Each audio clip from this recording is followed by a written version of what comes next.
allez, on est toujours sur Bourse Live, les rencontres. Bienvenue pour cette conférence consacrée à L'Oréal. L'Oréal qui avait déjà participé à la première édition du salon en 2021 et qui va aujourd'hui nous parler métier, stratégie, engagement, plus généralement de sa vision du monde alors que le contexte a beaucoup évolué et il faut le dire, pas forcément en mieux en un an. Est-ce qu'entre inflation, tensions géopolitiques, les événements récents affectent le groupe ou est-ce qu'au contraire, le cap est toujours clair et qu'il y a de bonnes raisons d'être optimiste, de façon lucide pour la période que nous traversons et que, ma foi, investir dans L'Oréal reste une belle façon d'envisager l'avenir avec sérénité. Eh bien, pour apporter la réponse à toutes ces questions, j'ai le plaisir d'accueillir sur le plateau Christophe Babule, directeur général administration et finances de L'Oréal. Bonjour Christophe. Bonjour. Bonjour. Vous avez vu, le programme est chargé. Hein. Absolument. Alors, on dit parfois qu'il est inutile de présenter L'Oréal tellement la marque accompagne les Français dans leur vie de tous les jours, dans leur quotidien, mais justement, ils n'ont peut-être pas conscience, y compris les investisseurs d'ailleurs, de l'étendue de ce que fait L'Oréal aujourd'hui. Et bien justement, avant la réponse, on a préparé un petit film qui vous montre tout ça en images. C'est maintenant.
Voilà, et on termine sur, bien sûr, la raison d'être de L'Oréal.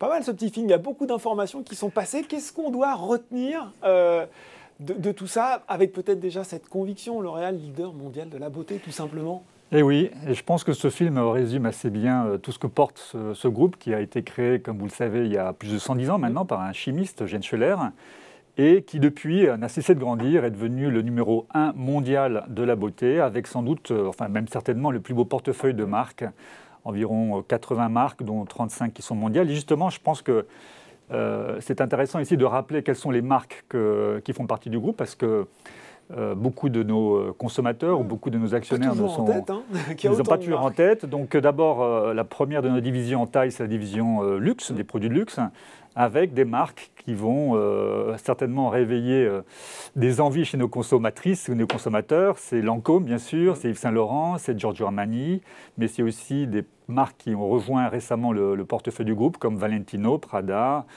en plus des marques de parfums, je citerai Mugler, Azzaro ou Ralph Lauren.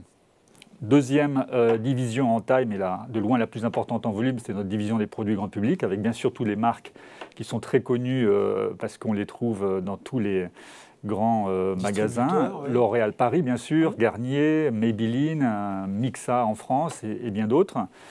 La troisième division, c'est celle des produits professionnels, donc tous les produits que vous allez trouver chez nos coiffeurs. Avec de nouveau L'Oréal Professionnel, mais aussi des marques positionnées plus dans le luxe comme Kérastase, ou bien des marques comme Redken.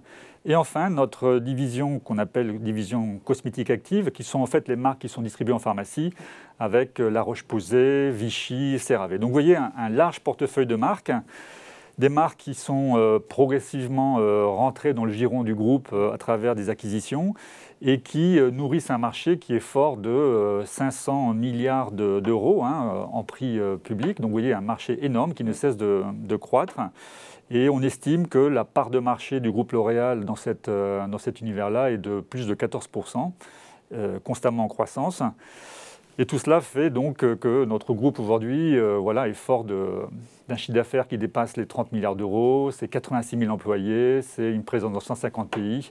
Donc voilà tout ce qu'est L'Oréal aujourd'hui, et bien sûr, toujours avec des objectifs de conquête de marché. Oui, parce qu'il y a une belle part de marché, mais on voit qu'il y a encore de la place pour croître. L'Oréal, marque mondiale, donc, on l'a vu, mais dont le centre de gravité se déplace forcément un petit peu vers l'Asie, que représente aujourd'hui pour vous ce marché. Et question un peu plus large, où est-ce que L'Oréal va aller chercher sa croissance dans les années à venir? Alors, c'est vrai qu'en l'espace de 10 ans, la géographie, disons, de notre présence a beaucoup évolué. Aujourd'hui, on estime que l'Asie, le total de l'Asie, donc aussi bien le nord que le sud, c'est déjà plus de 35% du chiffre d'affaires du groupe. Donc, vous voyez une part considérable. Et bien sûr, ce qu'il faut savoir, c'est que quand vous prenez ce grand ensemble géographique, bien l'Asie, c'est quand même plus de 50% de la population de l'humanité, avec une démographie qui reste encore assez dynamique dans beaucoup de pays, surtout dans le sud. Et donc, notre objectif, bien sûr, c'est d'adresser les besoins de beauté de ces marchés-là, qui sont très différents des besoins de beauté que nous, on connaît en Europe ou que ceux qu'on connaît en Amérique du Nord, avec des routines qui sont différentes. Et toute l'ambition du groupe, bien sûr, c'est faire du sur-mesure, quoi. Ah, voilà, en tout cas, absolument. Une réponse adaptée, oui, bien sûr. Et puis, ce qu'il faut savoir, c'est que c'est un marché qui est en fort développement, parce que vous savez qu'on a un potentiel là-bas encore de développement grâce à la croissance des classes moyennes. Oui. On estime que d'ici 2030, on aura sans doute 300-350 millions de personnes qui vont accéder à cette classe et donc qui vont avoir les moyens de pouvoir autant de nouveaux clients potentiels, quoi, pour le dire simplement. Dépenser un peu plus dans l'achat des produits de beauté. Et puis on a là-bas des parts de marché qui ne sont pas l'équivalent de celles que l'on a en Europe. Et donc dans des marchés comme l'Asie du Nord, on a 12% seulement de parts de marché. Vous pouvez bien imaginer qu'on va se bagarrer pour aller continuer à développer nos activités là-bas. Donc marché important. L'Oréal, marque de cosmétiques, quoi de plus concret, quoi de plus tangible? Et en même temps, vous êtes concerné aussi, comme les autres, par la digitalisation qui est en train de faire évoluer les règles du jeu. On parle des réseaux sociaux, on parle des influenceurs. Demain, qui sait, le métavers. Comment cela impacte L'Oréal? Alors, c'est un très beau sujet, ça, le thème du digital, parce que d'abord, ce qu'il faut savoir, c'est une priorité pour le groupe. Et le groupe a engagé, en fait, on peut le dire comme ça, une révolution digitale il y a déjà plus de 10 ans. Déjà en 2010, le PDG de l'époque, Jean-Paul Agon, déclarait l'année comme l'année du digital pour le groupe. Et donc, tout ça, ça a lancé un grand effort collectif pour, bien sûr, se former à ces nouveaux outils. Et puis, bien sûr, en termes d'investissement. Et récemment, il faut dire que la récente pandémie de la Covid, bien sûr, a accéléré le phénomène. Et aujourd'hui, ce qu'il faut savoir, c'est que le digital a profondément transformé à la fois nos marques et aussi notre mode de fonctionnement, avec beaucoup d'experts aujourd'hui qui ont été recrutés. On a vraiment une population de gens, d'experts très importants dans le groupe. C'est 60 000 personnes qui ont été formées dans l'ensemble de nos pays, pour être bien sûr très sophistiqués dans l'usage de ces nouveaux outils. Et tout cela, bien sûr, accélère le développement de nos marques, puisqu'elles s'appuient énormément sur le digital et la data d'ailleurs pour activer les consommateurs dans les différents marchés. Et c'est vrai qu'on est toujours à l'affût des dernières nouveautés. Tendance, Il faut se projeter dans l'avenir, et c'est vrai que pour ceux qui ont été au récent salon de Vivatech, auront peut-être pu, j'espère en tous les cas, apercevoir et visiter notre magnifique stand L'Oréal. Et c'était une occasion importante pour justement montrer au grand public sur quel champ aujourd'hui L'Oréal investit en termes d'innovation digitale. Et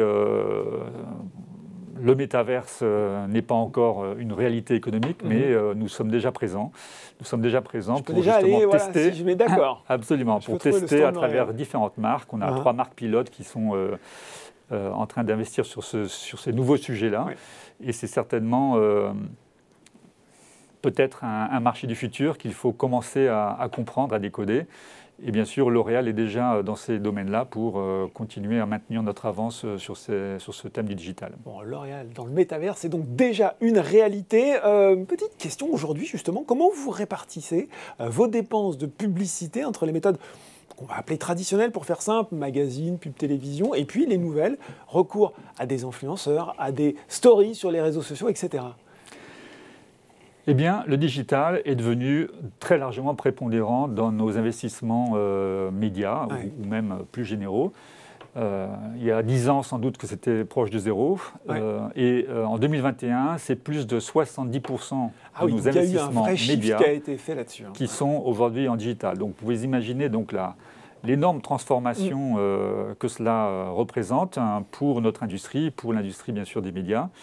Et tout cela parce qu'aujourd'hui, on a bien sûr une part de chiffre d'affaires en e-commerce qui ne cesse d'augmenter. Et puis surtout, nos clients, on arrive à les activer de façon encore plus efficace, grâce aux contenus digitaux.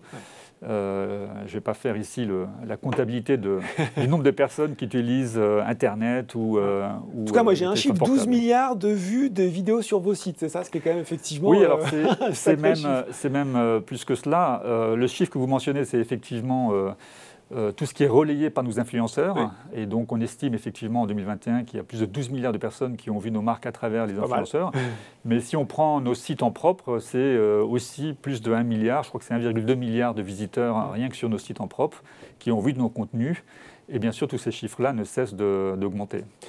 On a toujours peur, quand on est un acteur traditionnel, mais on voit acteur traditionnel dynamique comme L'Oréal, de se faire disrupter, le terme a été longtemps à la mode, par un nouvel entrant qui maîtriserait parfaitement ces nouveaux codes. J'ai l'impression que votre stratégie dans ce nouvel environnement, elle est déjà quand même bien posée chez L'Oréal. Oui, vous savez que le digital, c'est aussi bien sûr une opportunité pour des petits acteurs pour rentrer et se faire connaître sur le marché de la beauté, c'est indéniable. Et c'est bien que cela soit comme ça, ça permet aux jeunes acteurs, aux jeunes créateurs de dynamiser le marché. De se lancer, d'exister aussi. Et plus on est dans ce marché-là, et plus bien sûr la beauté sera rayonnante dans le futur.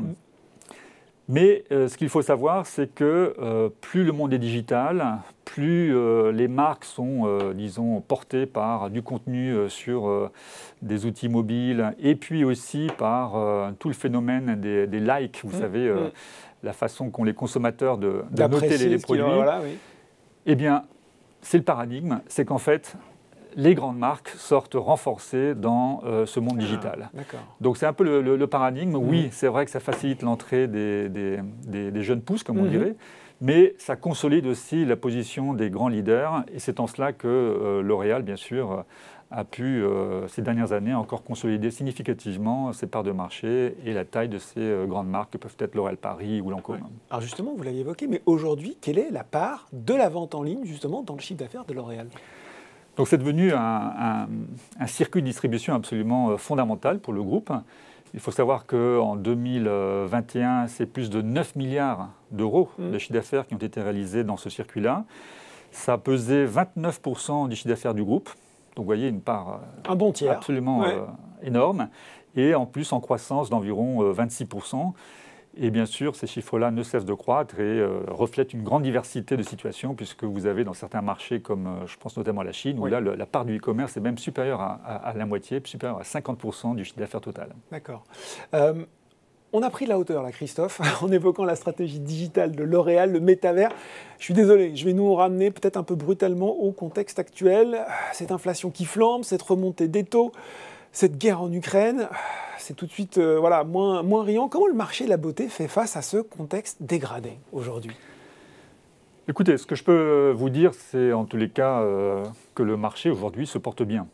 Se porte bien parce que, en fait, Ce n'est malheureusement pas la première fois qu'on traverse une crise. Et ce qu'on a pu observer depuis de très nombreuses années, vous regardez les croissances du marché de façon historique, de la beauté, c'est un marché qui est constamment en croissance. C'est un marché très résilient. Ce besoin de beauté est universel. C'est une quête sans fin. Peut-être aussi que quand ça va mal, voilà, on a besoin aussi de se faire du bien. Il faut faire, bien sûr, être lucide, mais aussi faire part d'optimisme, parce que c'est un marché qui se réveille aussi dans les moments de crise. Et si on regarde aujourd'hui, par exemple, comment se comporte le marché, on estime qu'il croît dans les conditions actuelles d'environ 7%. Et justement, sur des catégories comme le maquillage ou surtout le parfum, qui sont tous les deux en croissance forte, le maquillage est sans doute à plus de 10% de croissance, le parfum à plus de 20%. Et d'ailleurs, puisque vous le mentionnez, le rouge à lèvres, dans la mesure où on a tombé les masques depuis maintenant quelques semaines dans pratiquement tous les pays, eh bien, le rouge à lèvres est un retour incroyable en force avec des croissances de plus de 30%, ce qui prouve que c'est ce qu'on appelle l'effet rouge à lèvres. Dans des moments de difficulté et surtout post-Covid, les consommateurs, les consommatrices ont envie de retrouver le plaisir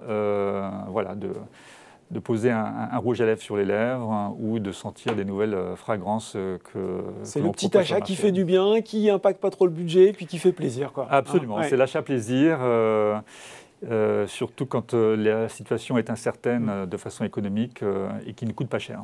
Ce qu'on peut dire quand même, et ça va confirmer ce que vous dites, Christophe, c'est que au premier trimestre en tout cas, croissance solide pour L'Oréal, plus 13,5% à données comparables. Comment, alors ça c'est pour la croissance, pour l'activité, comment dans ce contexte inflationniste dont on a parlé aussi, le groupe peut préserver sa rentabilité ? Bon, écoutez, on est un groupe quand même qui a un bilan très solide, financièrement très fort, ce qui d'ailleurs nous a permis de traverser de façon sereine la crise du Covid. Et je rappelle d'ailleurs que grâce à cette solidité financière, nous avons soutenu tout l'ensemble de l'écosystème, avec notamment nos partenaires que peuvent être les coiffeurs, mais aussi l'ensemble des petits acteurs de la beauté, de l'industrie de la beauté. Je pense aussi à nos fournisseurs d'ailleurs. Et nous avons affaire à faire face à des vents contraires, mais nous savons gérer cette situation-là. Encore une fois, c'est le fruit d'une longue expérience. On a un peu oublié ce qu'était que l'inflation dans des pays européens, américains. C'est une redécouverte. Mais un groupe mondial comme le nôtre, ça fait des années que l'on maîtrise ce type de sujet. L'inflation, elle a toujours été présente dans d'autres pays. Je pense notamment des pays émergents, comme peut l'être le Brésil ou l'Inde. Et donc, il faut ressortir les vieilles recettes. Mais ce qu'il faut savoir, c'est qu'on a une capacité dans notre domaine, et en particulier chez L'Oréal, grâce à l'innovation, puisque je rappelle qu'on lance environ 10 à 15% de nouveaux produits chaque année. Ça permet bien sûr de valoriser cette innovation auprès des consommateurs. Et je dois dire que jusqu'à présent, que ce soit l'année dernière ou bien sûr cette année, on arrive tout à fait non seulement à croître en volume, mais à croître aussi grâce à la valorisation qui est générée par l'augmentation des tarifs et surtout le positionnement de nos grandes innovations. Alors on arrive à valoriser l'innovation, c'est ce que vous venez de dire, transition toute trouvée justement. Si, allez, on reprend cette fois-ci, on regarde un petit peu les enjeux de long terme du groupe. Il y a forcément des enjeux de santé, de sécurité, transparence, développement durable. Tout ça sont des enjeux d'innovation. Comment vous abordez le sujet chez L'Oréal ? Comme je le disais en entrée de jeu, l'innovation, ça fait partie vraiment de notre ADN. On est né par la recherche et on a une croyance importante sur la capacité de l'innovation justement pour maintenir et développer notre leadership. Alors quelques chiffres d'abord pour rappeler à ceux qui nous regardent ce qu'est la recherche et l'innovation au sein du groupe. C'est des budgets d'investissement annuels qui dépassent le milliard d'euros. Donc on est certainement un des plus gros acteurs dans l'industrie, toute industrie confondue en matière de recherche. C'est plus de 4000 chercheurs aujourd'hui dans le groupe et environ 520 brevets qui sont déposés chaque année, donc ce qui fait de L'Oréal d'ailleurs un des plus grands innovateurs aussi. D'accord. Et bien sûr, nous resterons toujours très soucieux de continuer à explorer tous les territoires en matière d'innovation. Et c'est vrai que dans le soin, il faut être présent toujours avec des formules qui soient les plus adaptées possibles au contexte, aux besoins des consommateurs. Ces contextes évoluent, vous l'avez vu, hein, avec la Covid, il y a eu un besoin des consommateurs pour des produits qui soient rassurants, des produits dont la qualité des formules soit irréprochable, oui, bien sûr, avec des composants bien sûr qui soient traçables, etc. Et plus on va aussi vers les pays émergents, vers les pays d'Asie, il y a des besoins aussi qui sont liés à la protection contre l'environnement, la pollution qui, dans ces pays-là, est parfois assez élevée. Ouais. Donc, stratégie d'innovation produit, mais aussi, c'est très important, stratégie dans ce que nous, on appelle la beauty tech. Ouais. Donc, la technologie au service de la beauté, c'est devenu une vraie réalité. Nous sommes très présents dans ce domaine-là avec des équipes. On joue un peu le digital, là, finalement, c'est ça. C'est là où on retrouve les sciences du digital, bien sûr, les sciences liées à la data et toutes les innovations technologiques que l'on essaie d'intégrer dans nos processus au sein de L'Oréal. Alors, L'Oréal est désormais systématiquement présent dans tous les grands rendez-vous. Au grand rendez-vous, par exemple, de Las Vegas, où là, nous avons eu 3 prix d'ailleurs qui ont célébré, qui ont porté nos innovations. Je sais que les innovations sont, ou en tout cas les initiatives sont nombreuses dans nos marques, mais je pense notamment à Lancôme qui a développé ce qu'on appelle un EU Finder. Donc c'est un produit qui, grâce à l'imagerie clinique, permet d'identifier les besoins des consommateurs. D'accord. Et donc, on utilise l'intelligence artificielle avec l'imagerie pour accélérer, disons, l'analyse de la peau et offrir des routines qui sont très spécifiques pour chacun des consommateurs, adaptées à chacun des consommateurs. Donc ça, c'est l'imagerie, ça, c'est l'intelligence artificielle, mais on a aussi la data. Et on a signé des partenariats récemment avec notamment Verily, qui est la branche santé d'Alphabet, le groupe Google. Oui. Et nous unissons nos forces dans le domaine de la recherche. C'est vrai avec Verily, mais on l'a fait avec d'autres entreprises comme Brisometer, qui, vous savez, capte tout ce qui se passe au niveau du temps et qui mesure tout la pollution, l'environnement, et qui vient nourrir notre data, justement, pour offrir plus de services à nos consommateurs. Donc, la santé n'a jamais été, enfin la beauté n'a jamais été aussi connectée. La beauté doit investir ces territoires-là parce que ce sont des facteurs, bien sûr, d'accélération en matière de recherche qui sont absolument fondamentaux. L'autre enjeu, forcément très important aussi, c'est celui du développement durable. C'est l'une des forces du groupe. D'ailleurs, L'Oréal a été reconnu par S&P pour sa performance exceptionnelle, c'est pas moi qui le dis, en matière de développement durable, obtenant une note d'ESG de 85 points sur 100. C'est l'une des plus élevées au monde. Cette reconnaissance, elle est notamment basée sur un score de performance de durabilité de 77 sur 100. Là aussi, mention bien, voire très bien. Quelles mesures, et je pense qu'on va terminer là-dessus, vous prenez tous les jours pour soutenir la biodiversité et soutenir les opportunités de développement? Alors, j'ai parlé tout à l'heure de la révolution du digital. Il y en a une autre qui est tout aussi importante. C'est effectivement à travers un programme que l'on appelle L'Oréal pour le futur, L'Oréal for the Future. C'est une transformation profonde pour faire en sorte que L'Oréal demeure et même assoit son leadership en matière de développement durable. Ça, c'est extrêmement important. C'est une des grandes missions que l'on s'est fixées au sein du groupe. Et on est très fiers, justement, à travers toutes nos actions, de viser cette ambition.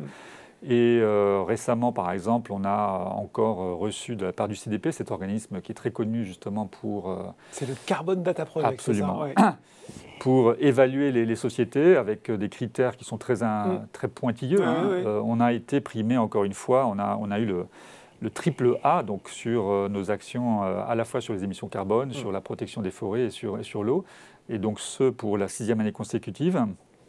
Mais ça ne s'arrête pas là. On a réussi à être carbone neutre sur l'ensemble de nos sites aux États-Unis, et ce après l'avoir été déjà pour la Chine. Et puis on a investi récemment dans des fonds à impact, notamment en mettant à disposition une enveloppe de 50 millions d'euros pour des projets qui vont aller à la régénération de la nature. Donc ça, c'est très important. On est conscient que la biodiversité joue un rôle très important dans l'atteinte des objectifs globaux. Et nos objectifs, bien sûr, sont basés sur des éléments qui sont très scientifiques, sur les Science-Based Targets. Et nous nous appuyons sur ces indicateurs-là pour justement renforcer nos actions en matière de protection de la biodiversité, avec des projets d'ailleurs qui sont planétaires, puisqu'on a des projets qui touchent l'Inde, bien sûr sur l'agriculture en France, bien sûr sur la protection de certains territoires concret, au UK. Ouais. Donc c'est du concret et c'est là où eh bien, on essaie de faire en sorte que notre performance financière vienne se complémenter d'une performance dite extra-financière, parce que l'une ne va pas sans l'autre. Et on sait très bien que ce sont des enjeux absolument fondamentaux pour notre planète et donc pour le bien collectif de nous tous. Bon, ce seront les mots de la fin. Une beauté connectée, responsable, innovante, confiante. Merci beaucoup Christophe Babule d'avoir présenté pour nous les ambitions de L'Oréal. De rien, un plaisir. Et bien voilà, c'est fini pour cette webconférence Boursorama Live, les rencontres. Tout de suite, vous retrouvez Ecorama en direct. Merci beaucoup.